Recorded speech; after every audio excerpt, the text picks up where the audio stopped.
5월 27일 오순절 기다림 10분 말씀을 시작합니다. 다 같이 사도신경으로 신앙 고백합니다. 나는 전능하신 아버지 하나님, 천지의 창조주를 믿습니다. 나는 그의 유일하신 아들 우리 주 예수 그리스도를 믿습니다. 그는 성령으로 잉태되어 동정녀 마리에게 낳으시고 본디오 빌라도에게 고난을 받아 십자가에 못 박혀 죽으시고 장사된 지 사흘 만에 죽은 자 가운데서 다시 살아나셨으며 하늘에 오시어 전능하신 아버지 하나님 우편에 앉아 계시다가 거기로부터 살아있는 자와 죽은 자를 심판하러 오십니다. 나는 성령을 믿으며 거룩한 공교회와 성도의 교제와 죄를 용서받는 것과 몸의 부활과 영생을 믿습니다. 아멘. 찬송가는 342장 부릅니다.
성서 일과표에 따라 하나님께서 오늘 우리에게 주시는 말씀은 시편 97편입니다. 제가 봉독해 올려드립니다. 여호와께서 다스리나니 땅은 즐거워하며 허도한 섬은 기뻐할지어다. 구름과 흑암이 그를 둘렀고 의와 공평이 그의 보좌의 기초로다. 불이 그의 앞에서 나와 사방의 대적들을 불사르시는도다. 그의 번개가 세계를 비추어 땅이 보고 떨었도다. 산들이 여호와의 앞 곧 온 땅이 주 앞에서 밀랍같이 녹았도다.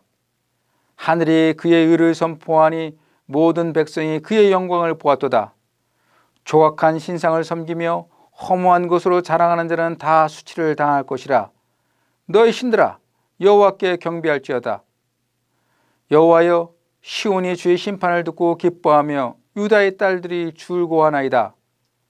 여호와여, 주는 온 땅 위에 지존하시고 모든 신들보다 위에 계시나이다. 여호와를 사랑하는 너희여, 악을 미워하라. 그가 그의 성도의 영혼을 보존하시다 악인의 손에서 건지시니라. 의인을 위하여 빛을 뿌리고 마음이 정직한 자를 위하여 기쁨을 부르시는도다. 의인이여 너희는 여호와로 말미암아 기뻐하며 그의 거룩한 이름에 감사할지어다. 시편 97편의 중심 내용은 하나님께서 의와 공평으로 온 땅을 다스리기에 하나님을 사랑하는 자들은 악을 멀리하고 그의 통치를 기뻐하라는 것입니다.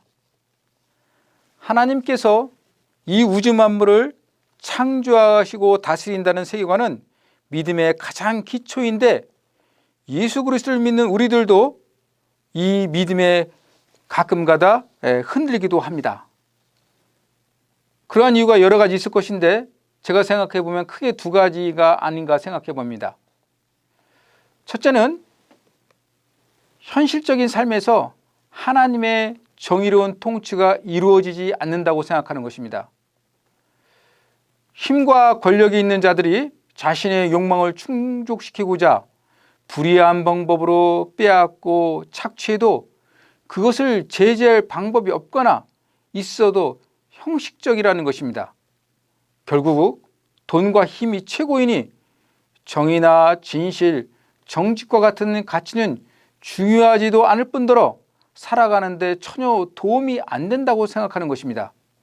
그래서 하나님의 정의로운 통치를 인정하지 않고 그 결과 자연스럽게 하나님의 창조하심도 거부하게 되는 것입니다. 그러나 하나님께서는 자신의 정의로운 눈을 이 땅에 단 한 번도 떼지 않으셨습니다. 돈과 권력으로 불의를 일삼는 자들이 승리해 보이고 진리와 정의를 추구하는 자들이 패배해 보이는 것 같지만 실상은 그렇지 않습니다. 그 대표적인 사건이 예수 그리스도의 십자가 사건입니다. 로마의 권력과 예루살렘의 종교 권력자들은 불법으로 예수를 십자가에 못 박고 또한 그의 부활을 선포하지 못하도록 압력을 행사합니다. 그러나 부활을 목격한 증인들이 이런 불의에 맞서 예수님의 부활의 소식을 선포하셨기에 오늘 우리에게도 전해지는 것입니다. 예수님의 부활은 다름 아닌 정의와 진리가 승리한다는 것을 온 우주에 선포하는 결정적인 사건입니다. 둘째는 역사를 바라보는 시각에서 지나치게 통시적인 접근을 강조하는 것입니다. 통시적인 관점은 시간의 흐름, 역사적 흐름에 따라 변화를 바라보는 관점인데, 아브라함이나 예수님이 살았던 시대는 지금으로부터 4,000년 내지는 2,000년이기에 그 시대는 신화의 세계고 원시적인 세계라고 생각하고, 지금 우리가 살고 있는 21세기는 아주 자연과학이 발달한 시대라고 바라보는 것입니다. 그러니 지금 현재 과학의 세상에 살아가고 있는 우리가 성경의 기록을 신화로 또한 비과학적인 것으로 생각하는 것입니다. 이런 시각의 큰 문제점은 우리 시대를 과학의 시대로 규명하고 앞선 세대를 폄하하면 거꾸로 앞으로 2100년 내지는 2200년대 시대의 사람들도 자신의 시대를 갖다가 과학적인 시대로 생각하기에 현 우리의 시대를 갖다가 폄하해서 신화나 비과학적인 시대로 생각할 것입니다. 그러나 우리가 좀 더 눈을 크게 열고 역사를 바라보면 각 시대의 사람들은 자신의 시대가 최고의 과학의 시대였고 자신들은 과학적인 사고로 그 시대의 여러 가치를 표현했다는 것을 알 수가 있습니다.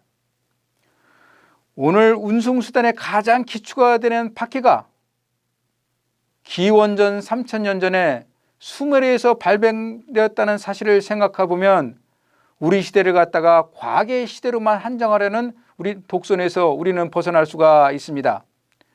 그러기에 시편 97편을 쓴 시편 기자도 자신이 과학의 시대에 살아가고 있다고 생각하고, 그런 가운데 그런 하나님이 우주 만물을 창조하시고 정의와 진리로 이 세상을 통치하신다는 것을 고백하고 있습니다. 하나님께서 이 우주 만물을 창조하셨습니다.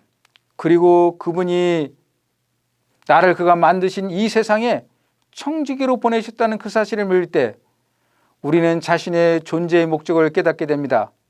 그럴 때 우리는 세상에서 헛된 것을 추구하지 않게 됩니다. 또한 하나님이 싫어하시는 그 악을 멀리하고 정의롭게 살고자 노력합니다. 하나님께서 우주 만물을 창조하셨다는 생각은 인간이 이 땅에 거주한 이래 계속해서 고백되어 온 선포입니다. 이 선포는 앞으로 1000년, 2000년이 흘러가도 계속해서 선포될 것입니다. 왜냐하면 그것이 역사적 사실이기 때문에 그렇습니다. 그러기에 오늘 우리는 하나님의 창조하심을 믿고 그런 가운데 그분이 나에게 원하시는 것이 무엇인지 생각해 보면서 나의 실존의 의미를 찾고자 노력하는 복된 하루가 됩시다. 다 같이 기도드립시다. 주님께서 부활하셨다는 역사적 사실은 하나님께서 우주 만물을 창조하셨다는 역사적 사실을 반증합니다.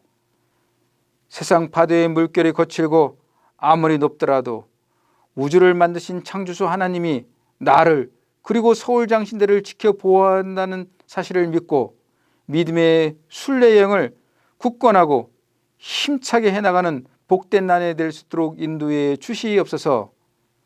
감사드리며 예수님의 이름으로 기도드립니다. 아멘.